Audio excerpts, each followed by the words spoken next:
महामृत्युंजय। महामृत्युंजय का मतलब वो है, लोग कहते हैं महामृत्युंजय का जाप कब कराना चाहिए? व्यक्ति को मर रहा है तो मृत्यु को जीतने के लिए महामृत्युंजय का जप करना चाहिए।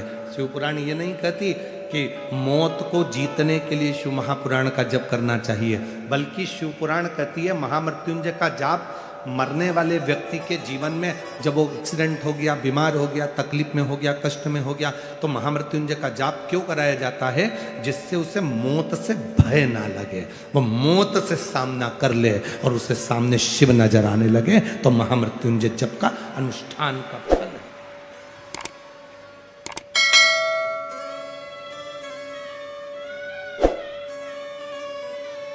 ये सीटी जो बज रही है, इसको बहुत देर से तुम दोनों बैठे हो, इसको थोड़ा सा सेट तो करो।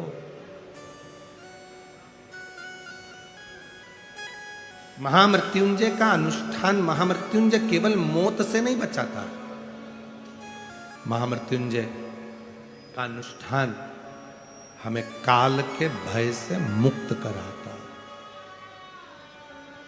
काल के भय से मुक्त। और अकाल मृत्यु वो मरे जो काम करे चंडाल का, और काल उसका क्या बिगाड़े जो भक्त हो महा। जो शिव की साधना करने वाला हो जाता है, भगवान शंकर की आराधना करने वाला हो जाता है, शिव तत्व को जानने वाला हो जाता है, शंकर को भजने वाला हो जाता है, फिर उसके ऊपर काल का भय नहीं रहता उसे।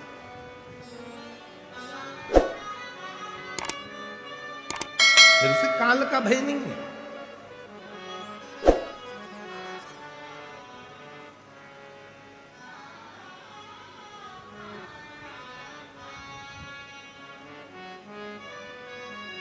काल का भय समाप्त हो जाए। हम क्यों कहते हैं कि रोज एक लोटा जल चढ़ाने के लिए शिव जी के मंदिर जाओ?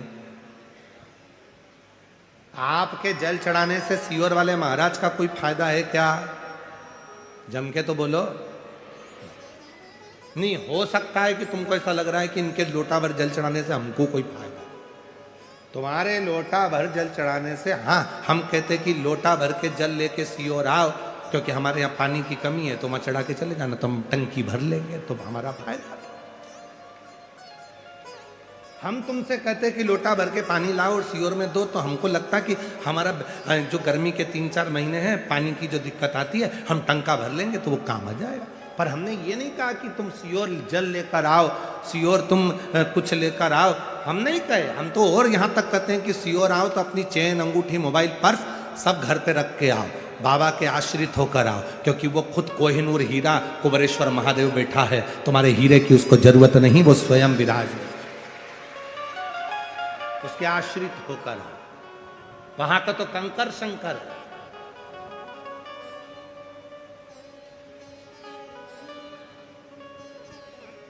तुम्हारे एक लोटा जल चढ़ाने से सीहोर वाले महाराज का कोई फायदा नहीं है। फायदा किसका है? तुम्हारा।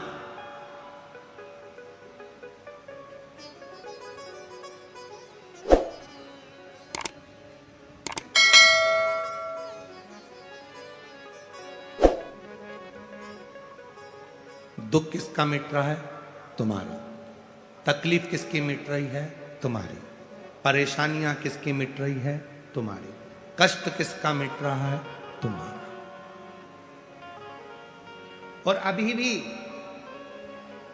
जितने इस पंडालों में बैठकर शिव महापुराण की कथा को सुन रहे हैं, और जितने आस्था चैनल पर, टीवी पर बैठकर कथा सुन रहे हैं, और सोशल मीडिया पर जितने शिव भक्त कथा सुन रहे हैं, आप टीवी चालू कर रिमोट अपने हाथ में लेकर आराम से अगर शिव महापुराण की कथा को श्रवण कर रहे हो, तो यह भी निश्चित है कि इसमें लाभ तुम्हारा होगा। 3 महीने में मेरा बाबा तुम्हारी गोदी में कुछ ना कुछ लाकर जरूर। इसमें सीओर वाले बाबा का कोई फायदा नहीं है।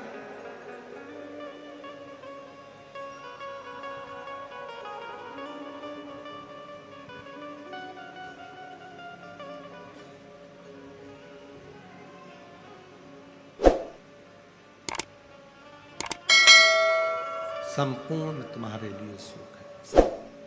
रोज जाओ शंकर जी के मंदिर में, रोज प्रतिदिन एक लोटा जल चढ़ाने। कल एक माता जी ने एक पत्र लिख कर भेजा था, वो पत्र अगर हम ढूंढेंगे, पत्र एक तो बहुत सारे हैं तो उसमें ढूंढना तो बहुत कठिन है। उसमें एक प्रश्न लिखा था, मान लो हम रजोधर्म से हो जाते हैं, रजस्वला हो जाते हैं, तो भगवान का नाम लेना चाहिए कि नहीं लेना चाहिए? कथा सत्संग श्रवण करना चाहिए कि नहीं करना चाहिए?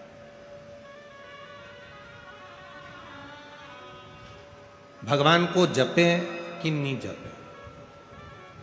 भगवान का भजन करें कि ना करें?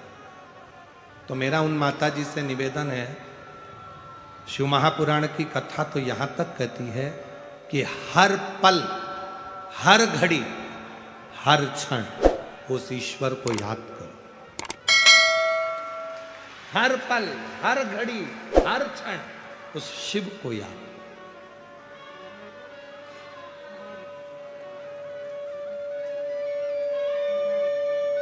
उस परमात्मा को याद करो।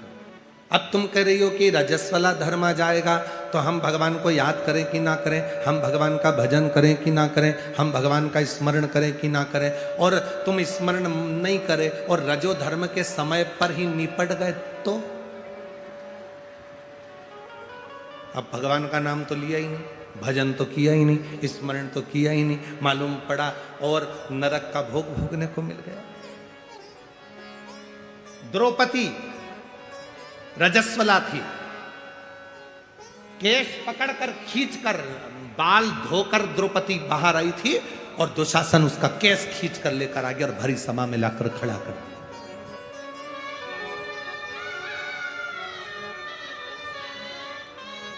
भरी सभा में द्रौपदी को लाकर खड़ा करा और भरी सभा में द्रौपदी खड़ी थी। द्रौपदी सोचती रही, मैं रजस्वला हूं, कैसे भगवान को बुलाऊं?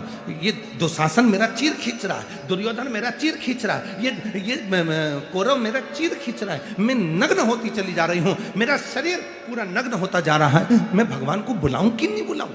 मैं रजस्वला, मेरा रजो धर्म, मैं परमात्मा को बुलाऊं कि ना बुलाऊं?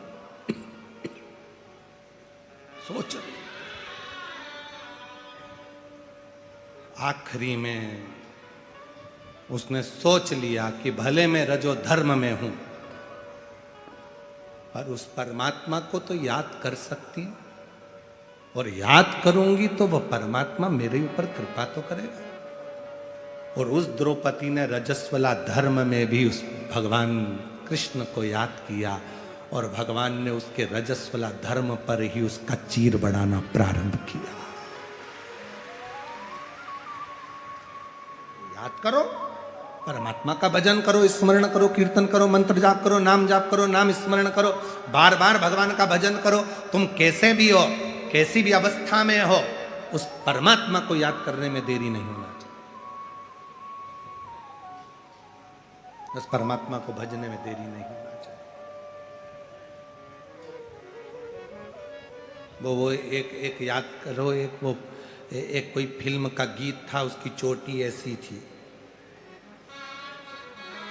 ऐसी चोटी थी उसकी, भला है बुरा है जैसा भी है मेरा पति। वो ऐसी चोटी उसकी थी, तो उसमें बोल रही कि भला है बुरा है जैसा भी है मेरा पति मेरा देवता है। उसी तरह मेरे शिव भी कहते हैं, अच्छा है बुरा है कैसा भी है, मेरा भक्त, मेरा गण, मेरा अपना है, मेरा अपना। वो नहीं देखता कि तुम क्या, वो चोर चोरी करने के लिए गया, शंकर जी के मंदिर पे जलाधारी थी, उसने सोचा चुराऊंगा कैसे, ऊपर की जलाधारी को निकालना है, टेबल नहीं है, कुर्सी नहीं है, स्टूल नहीं है, निसैनी नहीं है, शंकर जी के शिवलिंग पर चढ़ गया, जलाधारी उतार रहा था, नीचे से शंकर भगवान प्रसन्न होकर प्रकट हो गए, मांग तुझे क्या चाहिए। उसने कहा तुम कौन? शंकर भगवान। आज तक नहीं आए तो क्या आज तक चढ़ा भी तो नहीं था? अभी तक धतूरा चढ़ाया था, बेलपत्र चढ़ाई थी, पानी चढ़ाया था, चावल चढ़ाया था, आज तू पूरा ही चढ़ गया। इससे बढ़कर सुख क्या? मांग ले।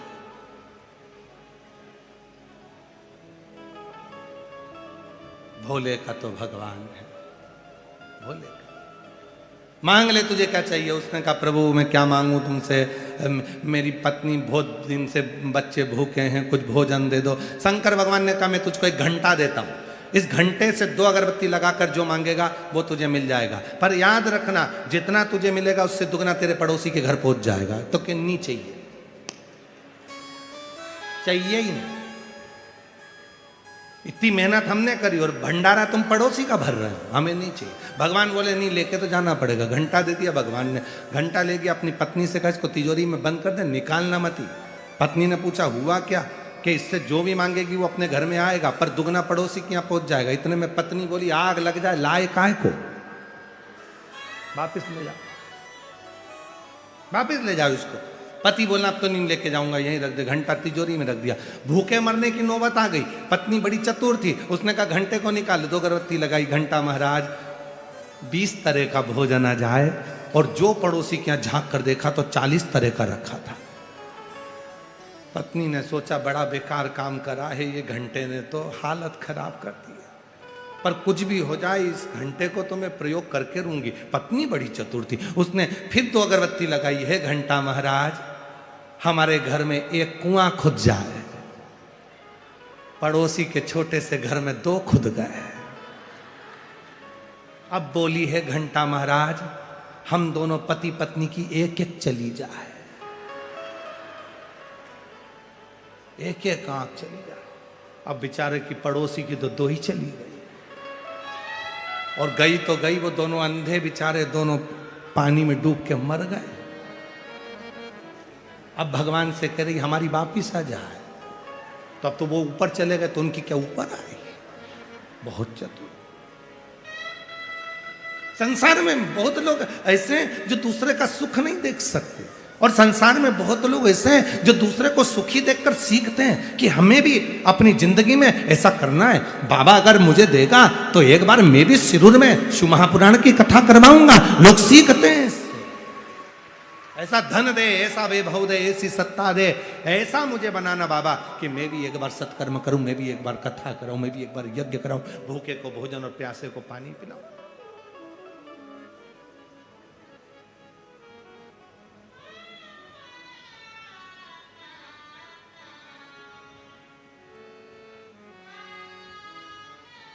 उस परमात्मा का एक भाव, वो बहुत भोला है, उसको कुछ चीज की जरूरत नहीं है।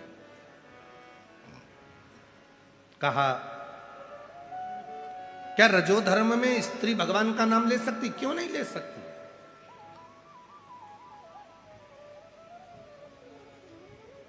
जपो, भगवान को याद करो, भजन करो, कीर्तन करो, नाम जाप करो। कौन मना कर रहा है? जपो।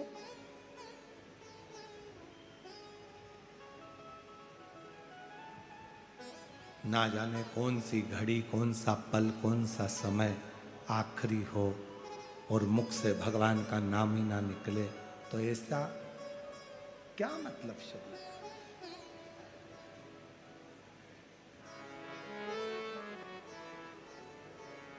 ऐसे दयालु नाथ से रिश्ता बनाइए, ऐसे दयालु नाथ से रिश्ता बनाइए, मिलता रहेगा आपको जो कुछ भी चाहिए,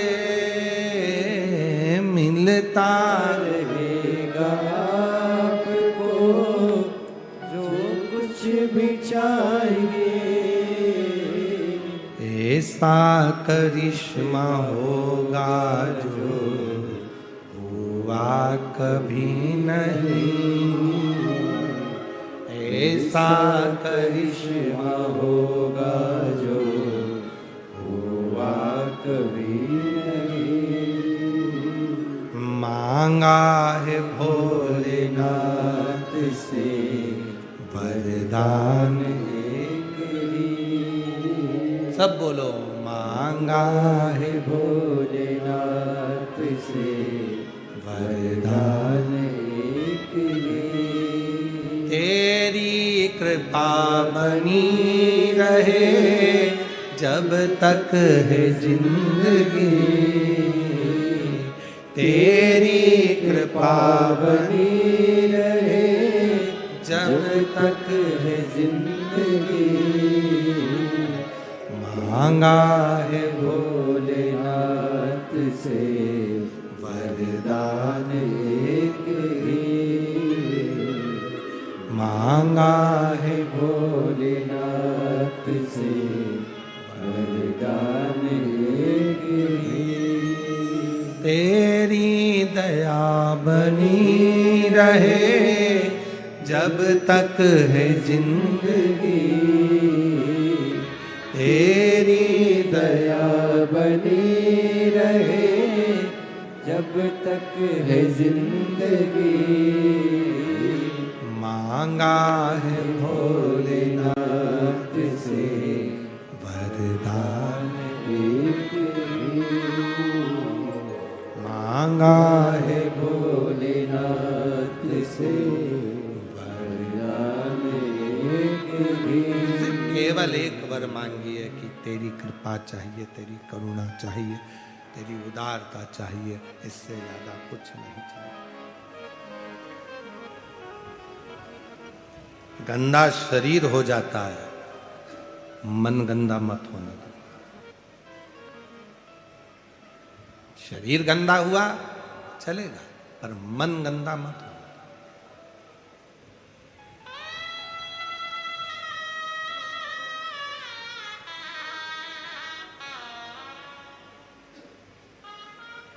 मन गंदा नहीं होना चाहिए।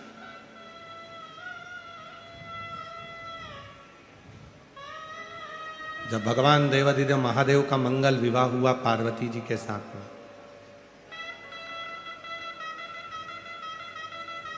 और 33 कोटि देवता थाल भर भर कर उनके लिए अंबर पीतांबर कपड़े हीरे मोती जवाहरात रतन आभूषण सब लेकर सब रखे थे कैलाश पर। ब्यूटी पार्लर वाले भी आए,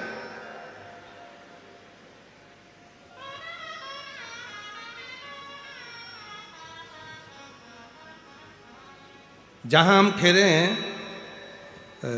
रामलिंगम मंदिर से आगे उधर जाके फिर ऐसे लेफ्ट में कच्चे में, फिर वहाँ से वहाँ जिनके यहाँ कक्कड़ परिवार में जहाँ भी हम लोग ठहरे हुए हैं, तो वहाँ जहाँ वहाँ ठहरे वहाँ से यहाँ तक आते हैं तो नो ब्यूटी पार्लर पड़ते हैं।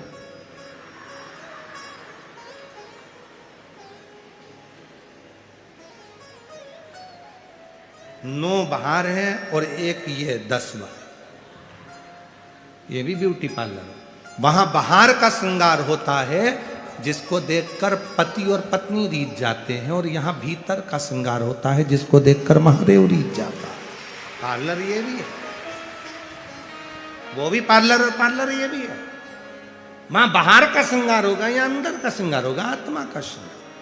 तो ऐसा नहीं कि उस भगवान शंकर के लिए इतने अंबर तांबर कपड़े आभूषण रतन माणिक मोती सब आए, सब रखे, और बाबा भोलेनाथ जी के लिए पार्लर वाले भी आए, तैयार करने वाले आए, विश्वकर्मा जी को भी बुलाया, सबको बुलाया, इंद्रदेव भी आए, हम आपको सजा देते हैं, हम आपको सजा देते हैं। शंकर भगवान बोले सजाने का सामान बताओ क्या क्या लाए हो, तो कि अंबर लाए ओढ़ लो। शंकर जी बोले ये किसी काम का नहीं, पटको उधर। पीताम्बर लाए, ये भी किसी काम का नहीं, पटको उधर। हीरे रतन जवाहरात माणिक मोती सोना चांदी, इतने में भगवान शंकर ने अपने गणों से कहा भूत प्रेत से जरा देखना इसमें कुछ अच्छा हो तो पहना के देखो। इतने में जितने भूत प्रेत थे उन्हें पहन पहन के देख लिया, सब तोड़ तोड़ा के धर दिया, एक भी काम का नहीं।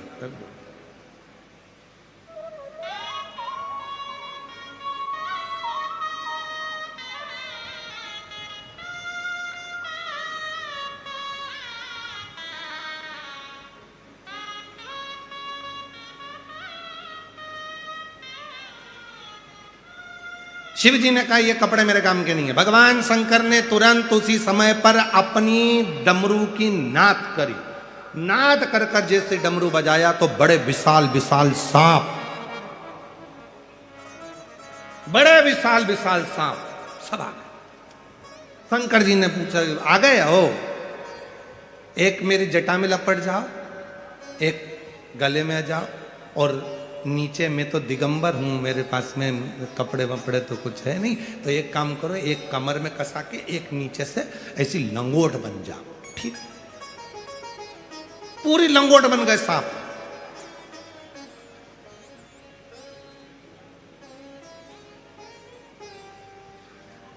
और दिगंबरा दिगंबरा पाद वल्लभ दिगंबरा, दिगंबरा दिगंबरा पाद वल्लभ। शिव जी दिगंबर थे, सब सर पाए लपेट गए। लपेटने के बाद भगवान शंकर ने कहा देखो जरा अब कुछ तन पे लगाना, जरा जोरदार चमकना चाहिए शरीर, तो चमकने के लिए क्या लगाया जाए। तो बहुत सारे पाउडर के डब्बे आए थे। शंकर जी ने कहा नहीं चाहिए, ये सब मेरे काम के नहीं। भोलेनाथ जी कहे ये मेरे काम के नहीं। शंकर जी गए सीधे दौड़कर शमशान में,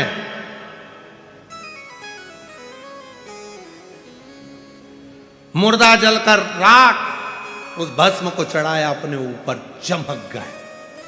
चलो नंदी पर बैठ गए। नंदी पर बैठे उल्टे, नंदी का मुंह था इधर, शंकर जी का मुंह था उधर। इंद्र ने पूछ लिया आप उल्टे क्यों बैठे हो। शंकर भगवान बोले हमारा कोई बाप नहीं, हमारा कोई भाई नहीं, बारात कैसे देखेंगे, आगे से नंदी देखेगा, पीछे से हम देखेंगे, इसलिए औंधे बैठे उल्टे। चलो बाबा, इधर से आ रहे थे भगवान विष्णु गरुड़ पर चढ़कर, गरुड़ पर चढ़कर भगवान नारायण लक्ष्मी जी के साथ आ रहे थे बारात में सम्मिलित होने के लिए। सामने नंदी पर बैठे थे भगवान भोलेनाथ, और नारायण ने शिव जी को देखा, शिव जी ने नारायण को देखा, पर सांप ने गरुड़ को देखा और गरुड़ ने सांप को देखा। जैसे ही गरुड़ ने सांप को देखा, सांप घबराए, सब भग गए। शंकर जी बोले मैं दिगंबर हो जाऊंगा वापिस नगर, प्रभु बचने दो, हमको जाने दो। शंकर जी पूरे दिगंबरा दिगंबरा श्रीपाद वल्लभ दिगंबरा, दिगंबरा दिगंबरा पाद वल्लभ दिगंबरा, दिगंबरा दिगंबरा पाद वल्लभ दिगंबरा, पाद वल्लभ दिगंबरा स्वामी समर्था दिगंबरा, पाद वल्लभ दिगंबरा स्वामी समर्था दिगंबरा, दिगंबरा दिगंबरा श्रीपाद वल्लभ दिगंबरा, दिगंबरा दिगंबरा श्रीपाद वल्लभ दिगंबरा, दिगंबरा दिगंबरा पाद वल्लभ दिगंबरा। भगवान फिर दिगंबर हो गए, फिर दिगंबर।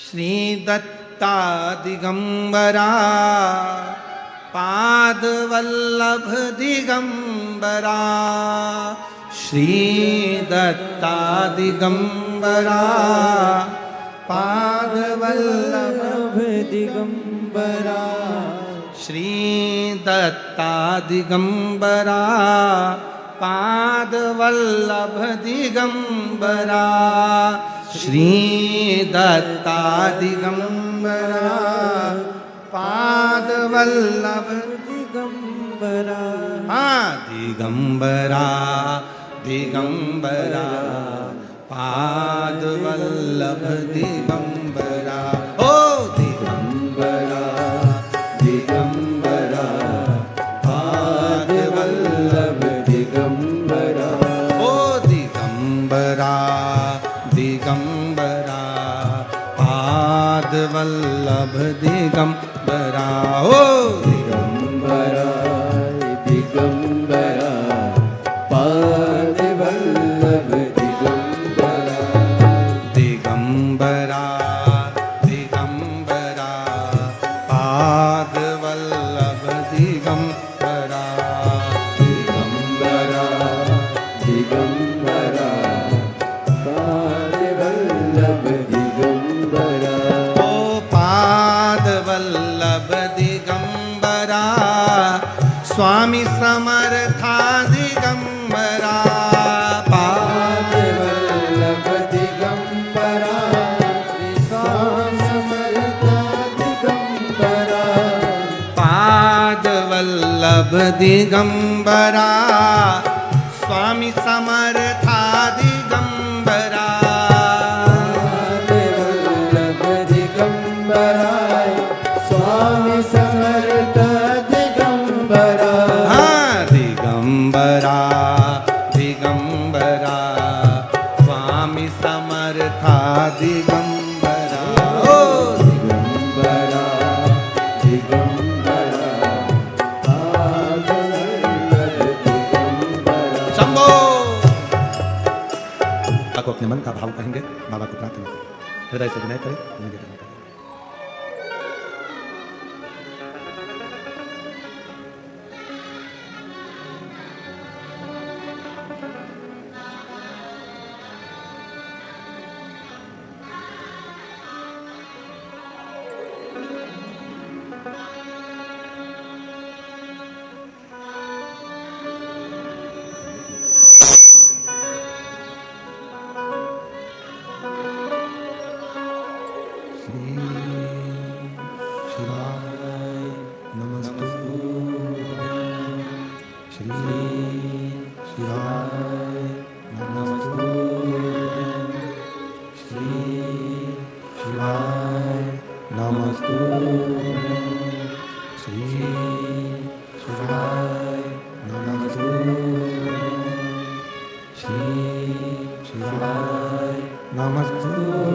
भोला सब दुख काटो हमारा ओ भोला सब दुख काटो हमारा शिव शंकर जप तेरी माला भोले बाबा जप तेरी माला भोला सब दुख काटो हमारा ओ भोला सब दुख काटो हमारा वेश है मंगल मंगलकारी वेश है मंगल मंगलकारी शमशान वासी हमारा शमशान वासी हमारा ओ भोला सब दुख काटो हमारा ओ भोला सब दुख काटो हमारा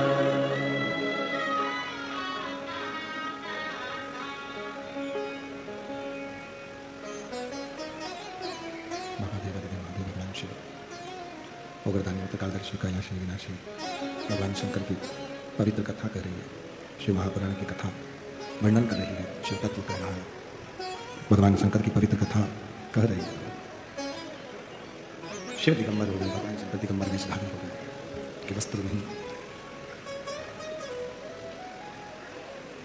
माँ पार्वती जी से विवाह करने के लिए चले भस्म रमी हुई है जटाजूट बंधा हुआ है मस्तक पर चंदा है जटा में गंगा है नंदी पर सवार होकर बाबा देव हरि महादेव भगवान शिव उग्रदानी कालदर्शी कैलाशी विनाशी भगवान शंकर चले शिव शक्ति को लेने के लिए जा रहे हैं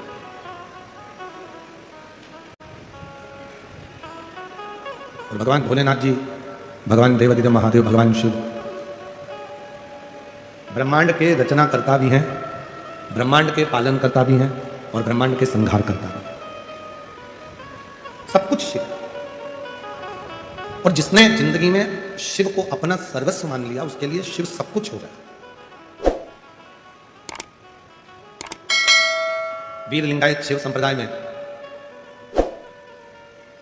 एक शिवलिंग को ही मूल मानकर उसी को अपना सर्वस्व छोड़ देते हैं वीर लिंगायत शिव संप्रदाय में।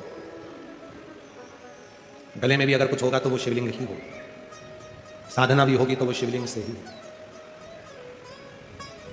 शिव के बिना सब शून्य मानते हैं और जिसने अपना सर्वस्व भगवान शंकर को दे दिया उसकी जिंदगी सार्थक हो, सार्थक। सर्वस्व छोड़ो। एक पत्र अच्छा है, पत्र तो सभी अच्छे हैं पर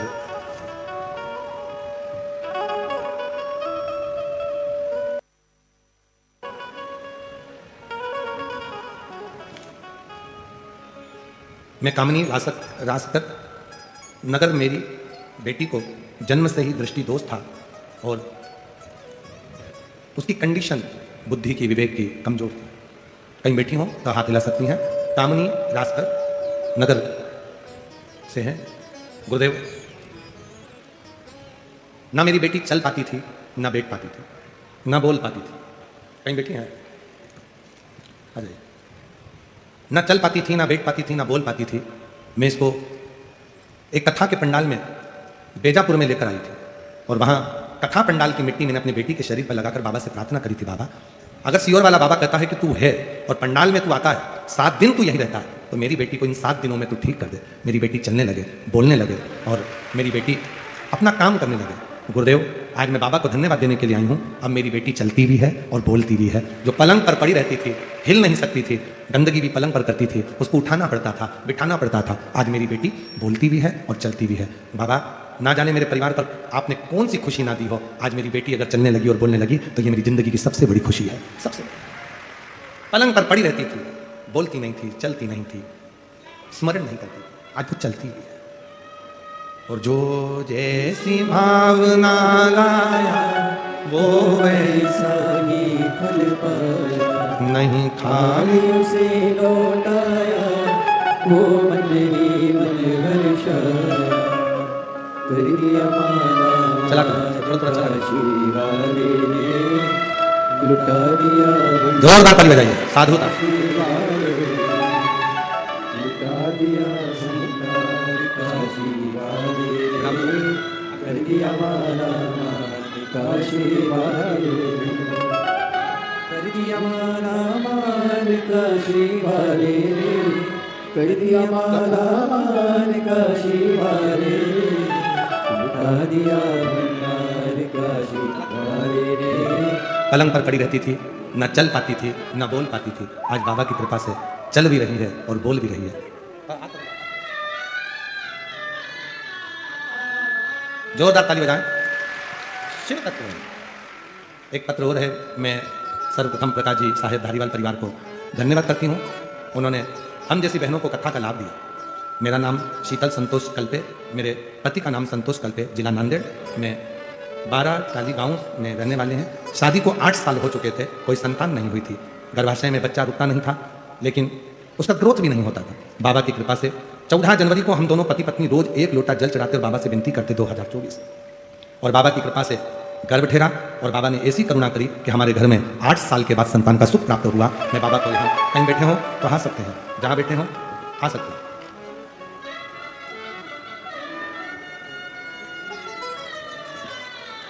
मैं कामिनी रासकर, ये पत्र हो गया। राजू, क्या लिखा है? राजू संपाले, पत्र पढ़ के बता जरा क्या लिखा है। राजू संपाले, राजू संपाले पुणे से। राजू संपाले पुणे से। बाबा के चरणों को नमन करता हूँ। 1 लोटा जल सारी समस्या का हल का महत्व मैंने जाना। बाबा, हम पहले सब्जी बेचते थे, हमारी कंडीशन बहुत खराब थी। मेरी बड़ी दीदी ने हमें बताया, सीहोर वाले महाराज की कथा सुनो। मैं सीहोर में रुद्राक्ष महोत्सव में आया था, वहीं पर कंकर शंकर की पूजा की। सीहोर से तीसरे दिन बाबा की महिमा का साक्षात्कार हुआ और हमारे बाबा की कृपा से सब्जी का काम बंद होकर IT कंपनी में नौकरी लगी और बाबा की कृपा से आज मेरा बेटा वकील बन गया। मैं बाबा को यहाँ प्रणाम करने के लिए आया हूँ। गुरुदेव, मेरा नाम उर्मिला अनिल चाटे, मेरे पति का नाम अनिल चाटे। मैं बारजे पुणे से आई हूँ। जिन जिनके पत्र पढ़े जा रहे हैं वो आ सकते हैं बेलपत्र लेने के लिए। मेरा मोबाइल नंबर ये है। मेरे पति आर्मी से रिटायर हैं और उन्होंने 26 साल देश की सेवा की है। उन्हें पुलिस में ज्वाइनिंग के लिए बहुत इंतजार था, पर हो नहीं पा रहा था। मेरे पति ने अथक मेहनत करी और बाबा की वो शिवरात्रि का फंक्शन और बेलपत्र का प्रयोग करा। आज बाबा की कृपा से मेरे पति का 20 जनवरी 2026 को मुंबई पुलिस में सिलेक्शन हो गया। मैं बाबा को यहाँ प्रणाम करने के लिए आई हूँ। चंद्रकला पांडुरंग खलदे, आप लोग पढ़ लो जरा जो लिखा है, हम सही पढ़े हैं क्या? चंद्रकला पांडुरंगा खलदे, ठीक है। दोन जिला पुणे की रहने वाली हूँ। एक लोटे जल का महत्व बताना चाहती हूँ। गुरुदेव, हम 2022 से टीवी पर शिव कथा सुनते हैं। भोले बाबा की कृपा से पल्ली बैजनाथ और पंढरपुर में भी हुई आपकी शिवपुराण की कथा को श्रवण किया। मेरा बेटा 3 साल से सरकारी नौकरी के लिए प्रयास कर रहा था, पर वह सिलेक्ट नहीं हो पा रहा था। गुरुदेव, 3 साल में 3 बार मेडिकल से परमिशन ना मिल पाई और बाबा की कृपा से पशुपति व्रत किया और बाबा की कृपा से आज मेरा बेटा सरकारी नौकरी में सिलेक्ट हो गया। मैं बाबा को यहाँ पर धन्यवाद देने के लिए आई हूँ। अब मेरा बेटा इंडियन आर्मी में ट्रेनिंग कर रहा है। मैं शिव जी को यहाँ नमन करने के लिए आई हूँ। कहीं बैठे हो तो आ सकते हैं।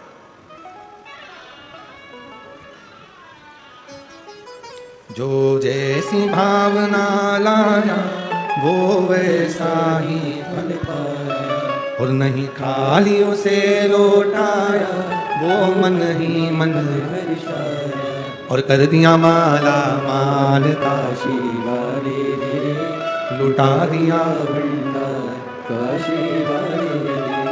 शिव से करीब लाता वो दिगंबरधारी, जटाजू के बांधने वाला, भस्म रमाने वाला, त्रिपुंड धारण करने वाला, सिर पर गंगा धारण करने वाला, मेरा शिव, मेरा उग्रदानी, मेरा शंभु, मेरा त्रिकालदर्शी, मेरा कैलाशी अविनाशी। वो साधारण नहीं।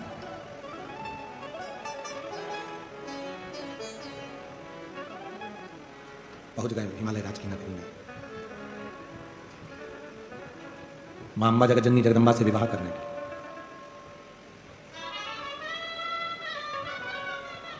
एक स्त्री का कितना आदर होना चाहिए ये शिव महापुराण की कथा को पढ़कर देखिए।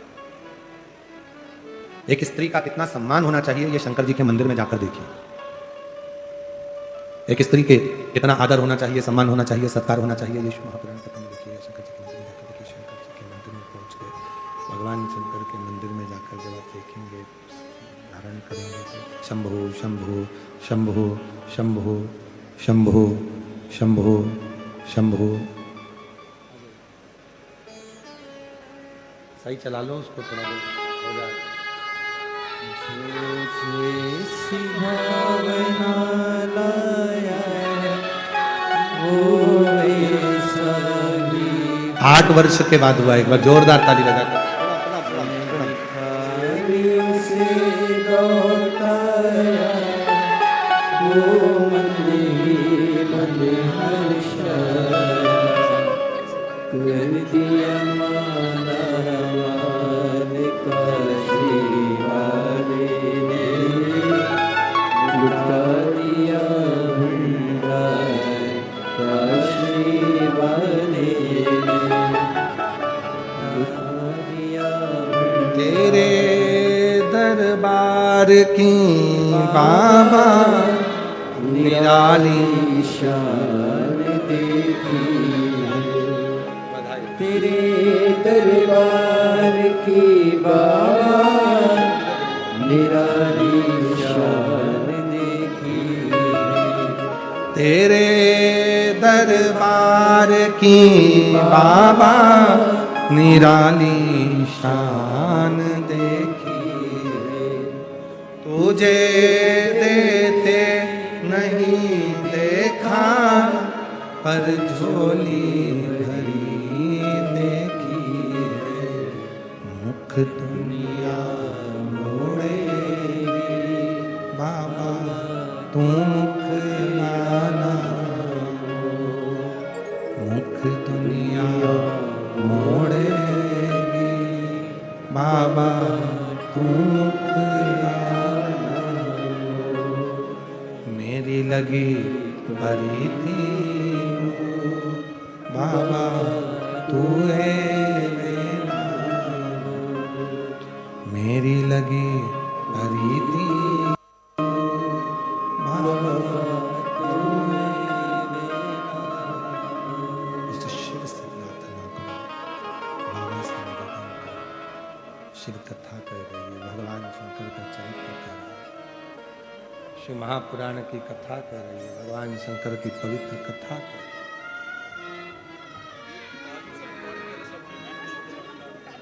मुख दुनिया बाबा तू मेरे आंसू पोंछो।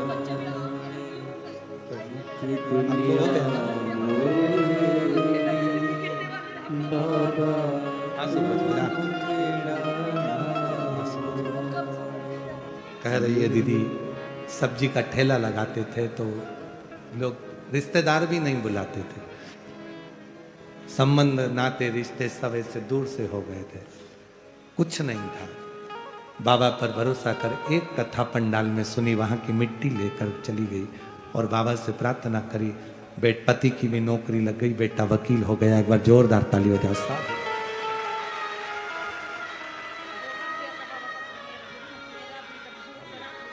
आएगा कब? अच्छा ठीक है।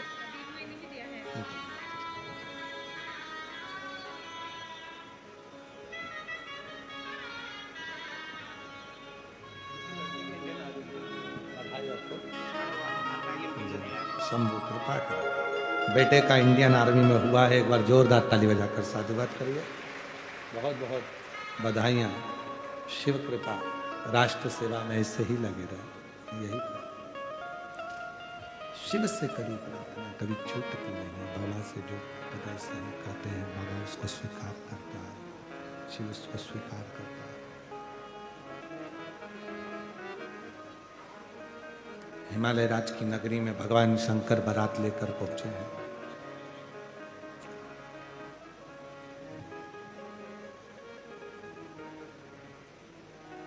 शक्ति को लेने के लिए स्वयं शिव पहुंचे, स्वयं शंकर। एक नारी का आदर कितना होना चाहिए, एक नारी का सम्मान कितना होना चाहिए, एक नारी के सत्कार कितना होना चाहिए, शंकर जी के भगवान के मंदिर, शिव जी की कथा, शंकर जी का शिव पुराण और शिव मंदिर देवालय शिवालय बताता है हमको।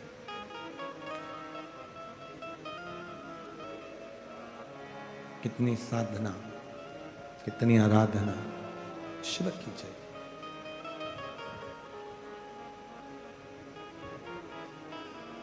आज दुनिया के लोग नारी को समझ नहीं पाते, स्त्री को जान नहीं पाते। कई लोग तो स्त्री को केवल एक समझते हैं कि हमारे काम करने वाला कोई एक सदस्य हमारे घर में है, बस उतना ही सम्मान देते हैं। और यदि देखना है तो शिव मंदिर में जाकर देखिए कि नारी का आदर कितना। भगवान नारायण, माता लक्ष्मी उनके चरणों में रहती है। ब्रह्मा जी के साथ में ब्रह्माणी उनके पास में रहती है। और केवल एक देवता, भगवान शंकर केवल एक ऐसे है, केवल शिव जी केवल एक ऐसे है, भगवान शंकर के साथ।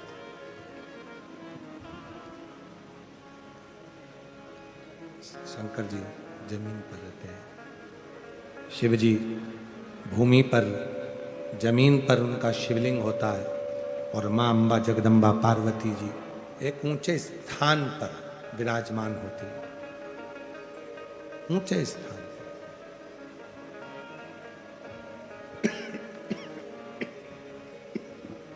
माँ अम्बा जगदम्बा पार्वती जी एक ऊंचे स्थान पर बैठते हैं। अर्थात भगवान शिव ये दिखाना चाहते हैं कि नारी का आदर और नारी का स्थान हमें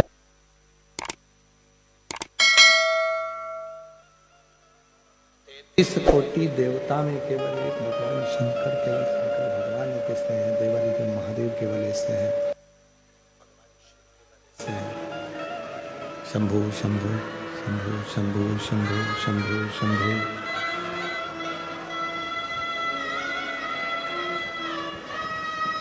शंभु शंभु शंभु। 33 कोटि देवताओं में केवल देव अधिदेव महादेव केवल एक ऐसे हैं। 33 कोटि देवता में केवल भगवान शंकर एक ऐसे हैं जो अपनी अर्धांगिनी को भी ऊंचा स्थान देकर रखते हैं, सीख देते हैं, संपूर्ण जगत को जनमानस को सीख प्रदान करते हैं कि ये देखिए, ये एक नारी का सम्मान, एक नारी का आदर कैसा होना चाहिए, सत्कार कैसे होना चाहिए, आदर कैसे होना चाहिए।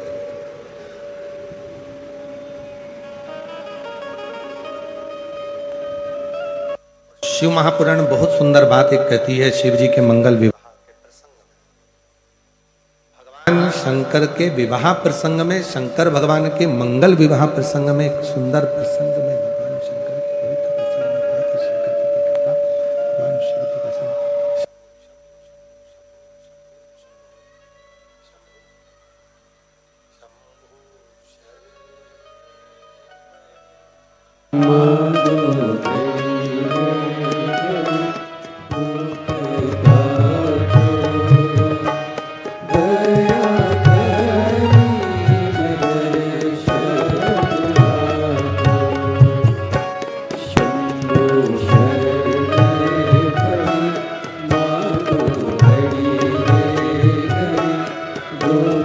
का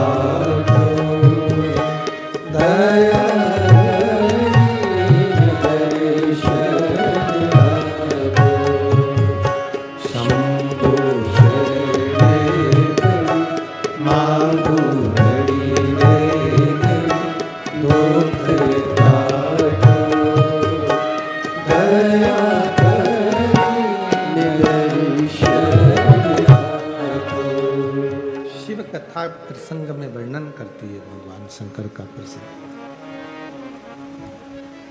जिस घर में, जिस परिवार में स्त्री का, नारी का आदर, सम्मान होता है, शिव महापुराण की कथा कहती है उस घर से लक्ष्मी कभी रूठ कर नहीं जाती है।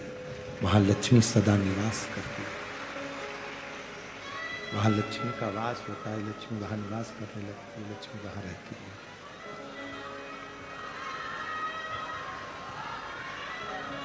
वहां लक्ष्मी का निवास है, वहां लक्ष्मी निवास करती है।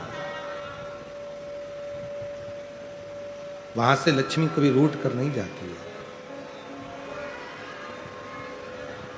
वहां लक्ष्मी सदा निवास करती है, सदा निवास। जैसे एक मुखी से लेकर 14 मुखी तक रुद्राक्ष का वर्णन शिव महापुराण के अंतर्गत है।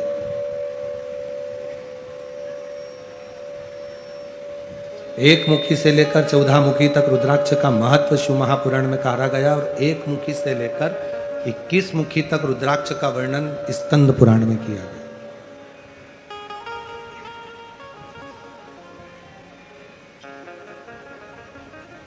यदि हम शिव महापुराण की बात करें, शिव महापुराण का सुंदर चरित्रों का वर्णन अगर हम श्रवण कर रहे हैं और उसका स्मरण हम कर रहे हैं, तो उसमें एक मुखी से लेकर 14 मुखी तक रुद्राक्षों की महत्वता कही गई। और उसमें भी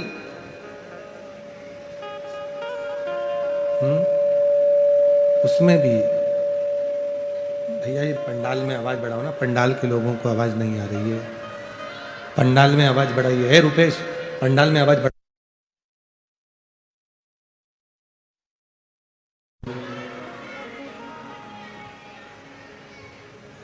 एक मुखी से लेकर 14 मुखी तक रुद्राक्ष की महत्वता कही गई है शिव महापुराण के अंतर्गत। और एक मुखी से लेकर 21 मुखी तक स्कंद पुराण में रुद्राक्ष की महत्वता कही गई। और दोनों का महत्व वर्णन किया गया। उसमें 5 मुखी रुद्राक्ष, 7 मुखी रुद्राक्ष एक ऐसे रुद्राक्ष है जिन रुद्राक्ष को मात्र 5 मुखी और 7 मुखी रुद्राक्ष को मात्र आप जब अपने तन पर धारण कर लेते हो तो कोई बड़ा रोग भी अगर शरीर में लगने वाला होता है तो वो दूर हटना प्रारंभ हो जाता है और शरीर को कष्ट से।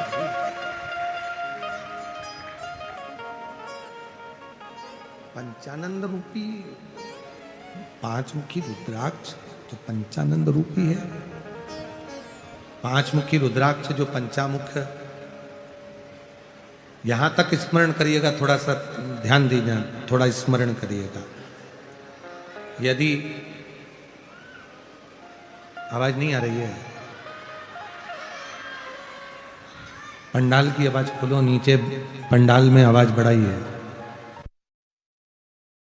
वर्णन एक बड़ा सुंदर भाव कहा गया। यदि मान लो शरीर में कोई गांठ पड़ गई है, डॉक्टर ने कह दिया ये गांठ गल नहीं रही है, दवाइयां ले रहे हो, औषधियां ले रहे हो, और हमने पहले भी कथा में कहा कि डॉक्टर शंकर का एक रूप होता है, डॉक्टर शिव का एक रूप है। शिव महापुराण की कथा डॉक्टर को शिव मानती है, डॉक्टर को शंकर का एक स्वरूप मानती है। और मान लो शरीर में कोई गांठ आ गई है, कोई गठान शरीर के अंदर आ गई और वो गल नहीं रही, या रजो धर्म से जुड़ी हुई कोई प्रॉब्लम खड़ी हो जाती है। कई माताओं को रजस्वला धर्म के समय पर बहुत तकलीफें होती हैं, या रजस्वला धर्म में जुड़ी हुई कोई प्रॉब्लम हो जाती है, तो उसका लिए भी महाराज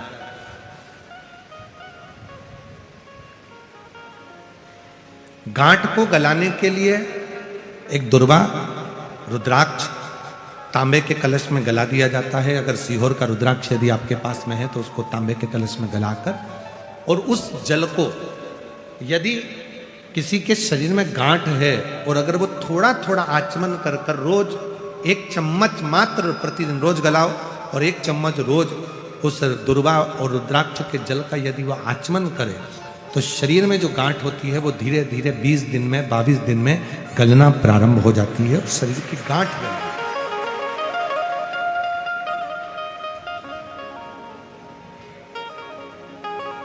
उस रुद्राक्ष में इतनी मूलता होती है, इतनी मूलता होती है। जैसे 5 मुखी रुद्राक्ष है, 7 मुखी रुद्राक्ष है, ये प्रत्येक जो रुद्राक्ष है, रुद्राक्ष कभी भी फैशन के लिए नहीं पहना जाता है, रुद्राक्ष हमेशा संरक्षण के लिए पहना जाता है। जो लोग विचार करें कि हमने रुद्राक्ष केवल फैशन में पहनना, फैशन के लिए रुद्राक्ष नहीं है, हमेशा संरक्षण के लिए, अपनी रक्षा के लिए, अपनी सेफ्टी के लिए। जैसे पहले होता था कि कर्ण के पास में एक कवच था, किसी के पास इंद्र के पास वो कवच पहुंचा, लोग कहते हैं कि उनके पास वो कवच था। शिव महापुराण की कथा कहती है आप इतना तप नहीं कर सकते कि आपके पास कोई कवच आए, आप इतनी साधना नहीं कर सकते कि आपके पास कोई कवच आए। तो भगवान शंकर ने पार्वती जी से कहा कि मेरे नेत्र अश्रु से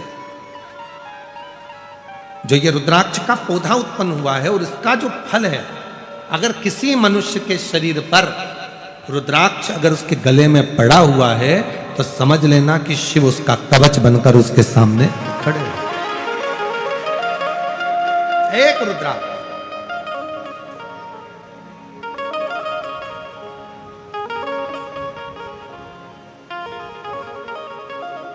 इसलिए सारी दुनिया में, संपूर्ण विश्व में सीहोर के रुद्राक्ष की मूलता रहती है। लोग अभी तो रुद्राक्ष वितरण बंद है मां, जब रुद्राक्ष महोत्सव होता है तो 2 महीने के लिए रुद्राक्ष वितरण बंद कर दिया जाता है। 15 मार्च से रुद्राक्ष वितरण वापिस चालू हो जाएगा, पूरा साल चलता है। कोई विशेष आयोजन होते हैं, कावड़ यात्रा होती है प्रदोष की, तो उसके 2 दिन पहले बंद होता है, 2 दिन बाद तक बंद रहता है। कोई विशेष फंक्शन यदि धाम पर रहते हैं तो रुद्राक्ष को बांटना बंद कर देते हैं, जिससे भीड़ रहती है तो लोगों को तकलीफ ना हो, कष्ट ना हो, उसका स्मरण किया जाता है। एक रुद्राक्ष यदि आप धारण कर रहे हैं तो फैशन से ना करें कि मैंने रुद्राक्ष की माला बनाई है पहनूंगा, आज का फैशन चल रहा है, ना ना ना। रुद्राक्ष बल देता है, रुद्राक्ष ऊर्जा देता है, और रुद्राक्ष हमें कवच प्रदान करता है। कितना सुंदर कहा गया, यदि प्रातः के समय पर, सुबह के समय पर यदि मात्र रुद्राक्ष को हम अपने सीधे हाथ से गले में पड़े हुए रुद्राक्ष को केवल हाथ में थोड़ी तेजी से उसको पकड़ लेते हैं तो शरीर में अगर दिन भर में कोई रोग आने वाला भी होता है तो वो रोग कट जाता है, वो रोग समाप्त हो जाता है। उस रुद्राक्ष में इतना बल है, इतना।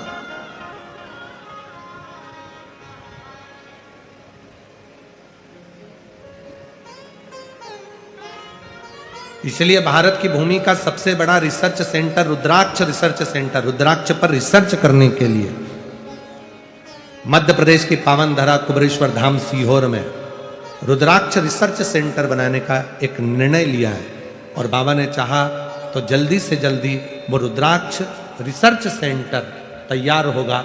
उस रुद्राक्ष के फल से BP, sugar, thyroid, cancer, liver, kidney जैसी बीमारियां जो आज के ज़माने में लोग रुद्राक्ष को, सीहोर के रुद्राक्ष को पानी में डालते हैं, पीते हैं, किडनी लीवर चालू हो जाता है, कैंसर जैसे रोगों पर उसकी विजय हो रही है। तो उस पर रिसर्च करने के लिए एक रिसर्च सेंटर सीहोर में जल्दी से जल्दी बनेगा। और उस रिसर्च सेंटर में रुद्राक्ष की महत्वता कितनी है, रुद्राक्ष की भस्म की महत्वता कितनी है, रुद्राक्ष के जल की महत्वता कितनी है, कौन सा रुद्राक्ष कितना बल प्रदान करता है और उस रुद्राक्ष से कौन सी बीमारी कंट्रोल करी जाती है, उसका रिसर्च किया। और बहुत जल्दी उसको बनाने का प्रयास चालू रहेगा, बहुत जल्दी उसको बनाएंगे और आप सबका सहयोग मिलेगा तो वो रिसर्च सेंटर पूरे भारत का गौरव बनेगा। रुद्राक्ष रिसर्च सेंटर पूरे भारत, दूर दूर से लोग उस रिसर्च सेंटर को देखने के लिए, समझने के लिए।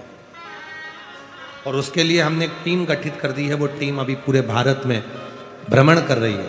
उस रिसर्च सेंटर के लिए पूरी टीम बनाई गई है और जो पूरे भारत में भ्रमण कर कर सारे रिसर्च सेंटरों में जा रही है और उससे उसको देख रही है। उस टीम को बड़े से बड़े रोग पर विजय कैसे प्राप्त करी जाए, रुद्राक्ष से। कितने पत्र हैं महाराज, अगर हम इन पत्रों को केवल पढ़ें, हम तो थोड़े बहुत पत्र पढ़ते हैं, परंतु इन पत्रों का यदि हम देखें तो नीचे ढेर पड़े हुए पत्र हैं, हम नहीं पढ़ पाते। और कितना भोले बाबा ने दिया, केवल एक रुद्राक्ष, शिव महापुराण की कथा, बेलपत्र, एक लोटा जल, सारी समस्या का हल। केवल इतनी बात से अगर दुनिया के लोगों को लाभ। और फिर निवेदन है, किसी आडंबर में पढ़ने की जरूरत नहीं, किसी ढोंग ढकोसले में पढ़ने की जरूरत नहीं। आज के समय में जितना आडंबर फैल रहा है, यह सारे आडंबर की रोक है। एक लोटा जल, मंदिर जाओ, शिव जी को जल चढ़ाओ। किसी बाबा जोगी के चक्कर में पढ़ने की जरूरत नहीं है, किसी महाराज के चक्कर में पढ़ने की जरूरत नहीं है। अपन खुद बाबा को जल चढ़ाकर बाबा की भक्ति करें। दुनिया में इधर उधर फंसने की जरूरत नहीं। हमको इतना पैसा दो, हम तुम्हारा ये काम कर देंगे, मैं तुमको ऐसी चीज दे दूंगा, धन निकल जाएगा। धन निकल जाता तो बाबा ही काय को बनता। किसी आडंबर में, किसी ढोंग में, किसी ढकोसले में, किसी इधर उधर पाखंड में फंसने की जरूरत नहीं है। केवल एक लोटा जल चढ़ाओ, शंकर जी को रिझाओ, शिव जी पे बेलपत्र चढ़ाओ, एक वृक्ष लगाकर प्रकृति को हरा भरा करो। और वो ही वृक्ष जब बड़ा होगा, उसकी बेलपत्र टूटकर जब शिव जी को चढ़ेगी तो उसका फल आपको मिलना प्रारंभ हो जाएगा। अपने लिए, अपनी अनुकूलता से शिव की साधना करो, शिव की आराधना करो। केवल एक देवाधिदेव महादेव ऐसे हैं जो संपूर्ण जगत को, संपूर्ण विश्व को कल्याण करते हैं। पत्नी का सम्मान करा। कोई एक देवता बता दो जिन्होंने अपने धर्म पत्नी की पूजन कराई हो, अपने बेटे की पूजन कराई हो, अपने गण की पूजन कराई हो, अपने द्वारपाल की पूजन कराई हो, अपने दरवाजे के चौकीदार की पूजन कराई हो। कोई एक देवता बता दो। और कोई एक देवता बता दो जो अपने भक्त की भी पूजन करा देते हैं। वो केवल एक देवाधिदेव महादेव हैं, जो अपनी धर्म पत्नी पार्वती की भी पूजन कराते हैं, जो अपने बेटे गणेश जी की भी पूजन कराते हैं, जो अपने पुत्र श्री कार्तिकेय की भी पूजन कराते हैं, जो अपने भक्त दरवाजे पर खड़े हुए द्वारपाल की भी पूजन करा देते हैं, जो गले में पड़े हुए सांप की भी पूजन करा देते हैं, जो दरवाजे पर बैठे बेल की नंदी की भी पूजन करा देते हैं, धर्म पत्नी के पास रहने वाले शेर की भी पूजन वो करा देते हैं, और अपने पुत्र के पास रहने वाले चूहे की भी पूजन करा देते हैं, और अपने कार्तिकेय के पास रहने वाले मोर की भी पूजन करा देते हैं। केवल एक देवाधिदेव महादेव ऐसे हैं जो मस्तक पे रखे चंद्रमा की भी पूजन करा देते हैं और मस्तक पे रखी गंगा की भी पूजन करा देते हैं, वो शिव है। और पूरी 33 कोटि देवता में शंकर भगवान ऐसे हैं जो जिनके तन पर चढ़ी हुई राख की भी पूजन करा देते हैं और भस्म को भी वैभवशाली बना देते हैं, वो शिव है, वो शिव है। चपटी भभूत में है खजाना, वो शिव है। और भगवान शंकर की कथा कथी है, केवल यहीं तक शिव नहीं, जो शंकर भगवान का भजन करता है, शिव का स्मरण करता है, शंकर को अपना मान लेता है, एक लोटा जल चढ़ाना प्रारंभ कर देता है, शिव के मंदिर जाना चालू कर देता है, शिव कथा में जिसका मन लगना प्रारंभ हो जाता है और जो शंकर का पूर्ण विश्वास के साथ समर्पित हो जाता है, एक दिन ऐसा आता है कि शिव उसको उस मंजिल तक पहुंचा देते हैं कि उसकी भी पूजन कराना प्रारंभ कर देते।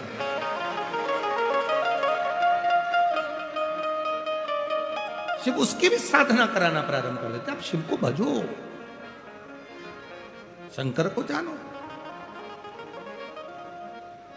पार्वती मैया शिव जी से मंगल विवाह कर रहे हैं, सुंदर भगवान भोलेनाथ जी का विवाह मां पार्वती के साथ हुआ, सुंदर।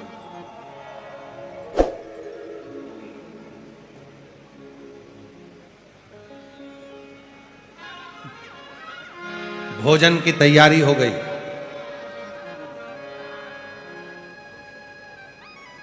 तैतीस कोटि देवता बैठ गए हिमालय राज की नगरी में, भोजन करने के लिए लग गई पंगत। पंगत जानते हो? अरे बोलो तो जम के। पंगत मतलब नीचे बैठकर, पत्तल सामने आती है, थाली सामने आती है, भोजन करते हैं बैठकर, उसको कहते हैं पंगत। 33 कोटि देवता बैठ गए पंगत में। अब इधर बैठ गए भगवान शंकर के सारे गण, डाकनी, पिशाचनी, चुड़ैल, भूत, भयंकर। पत्तल लगाने वाले आए, इधर पत्तल लगाई, उधर पहुंचे। एक के 12 मुंह थे, उससे पूछा तो कौन से मुख से भोजन करेगा, पत्तल कहां रखूं? उसने कहा 12 रख, 12 पत्तल रखे। और आगे गए तो एक के 2 मुंह थे, एक आगे एक पीछे। उससे पूछा तू कहां से भोजन करेगा? उसने कहा 2 पत्तल, एक आगे भी रख, एक पीछे भी, 2 पत्तल रखे। फिर और आगे गए, एक का मुंह ही नहीं था, गला ही गला था। उससे पूछा तू कैसे खाएगा? कहने लगा बाल्टी में लाता जा और गले में कूड़ता जा, बाकेट में भर के ला और गले में कूड़। भोजन कराने वालों की हालत खराब हो गई, इनको कैसे भोजन करा। तब भगवान ब्रह्मा जी के पास में गए, ब्रह्मदेव के पास में पहुंचते, इंद्र के पास में गए। इंद्रदेव, देवता बैठकर भोजन कर रहे हैं, इसको तो पंगत कहते हैं, पर भूत चुड़ैल को भोजन कैसे कराएं, इनको कैसे खिलाएं, क्या करा जाए? तो कहा ये बैठ के नहीं जीम सकते, इनको खड़े खड़े खिलाओ। खड़े भोजन, बफेट चालू। जो आपके यहां पर आज के जमाने में जो बुफे होता है, वो शिव जी की शादी से चालू हुआ था। जो बफेट भोजन होता है शिव जी की शादी से चालू। किसको कब कितना चाहिए किसको मालूम, तो तुम लेते जाना, खाते जाना, खड़े खड़े खाओ, शिव नाम गाओ और अपने घर जाओ। भोजन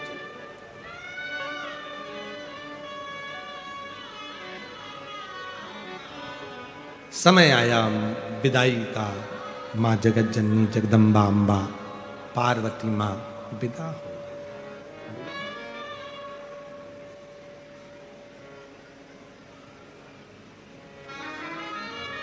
दुनिया का सबसे कठिन पल, दुनिया का सबसे कठिन क्षण वो होता है जब एक बाप से बेटी दूर जाती है। वो दुनिया का सबसे कठिन क्षण होता है। लोग कहते हैं कि बेटी की विदाई में सबसे ज्यादा मां रोती है, पर शिव महापुराण की कथा कहती है बेटी की विदाई में सबसे ज्यादा बाप रोता है। बाप रोता।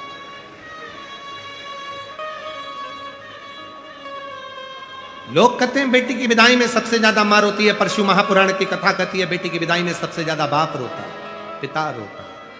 हिमालय राज पर्वत है, पत्थर है, और पर्वत के भी नेत्र से जल बहता है जब हिमालय राज की पुत्री पार्वती शिव जी के साथ विवाह कर पर्वत से भी और माँ के कलेजे के टुकड़े बाबुल भी रोए, बेटी भी रोए, माँ के कलेजे के टुकड़े कैसा जुलम है हाय हर जाई, कोई जन्म दे कोई ले जाए, बाबुल भी रोए, बेटी भी रोए, माँ के कलेजे के टुकड़े रोए। ये कैसा जुल्म जिस माँ ने 9 महीना गर्भ में रखा, पाल पोस कर बड़ा करा, विवाह का समय आता है और बेटी की विदाई हो जाती है। हिमालय राज ने पार्वती को गले लगाकर कहा, लाडो जा रही हो, 2 कुल की मर्यादा का ध्यान रखो। बेटा एक कुल को तारता है पर बेटी 2 कुल को तारती है। 2 कुल की जवाबदारी, 2 कुल की जिम्मेदारी एक बेटी पर होती है। तुम जा रही हो पर याद रखना दोनों कुल की जवाबदारी तुम्हारी है, जिम्मेदारी।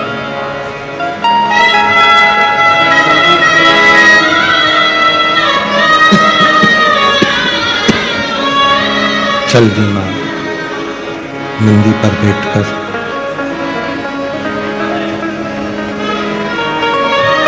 और बाबा देव अधिदेव महादेव भगवान शिव पार्वती जी को लेकर नंदी पर बिठाकर चल दिए।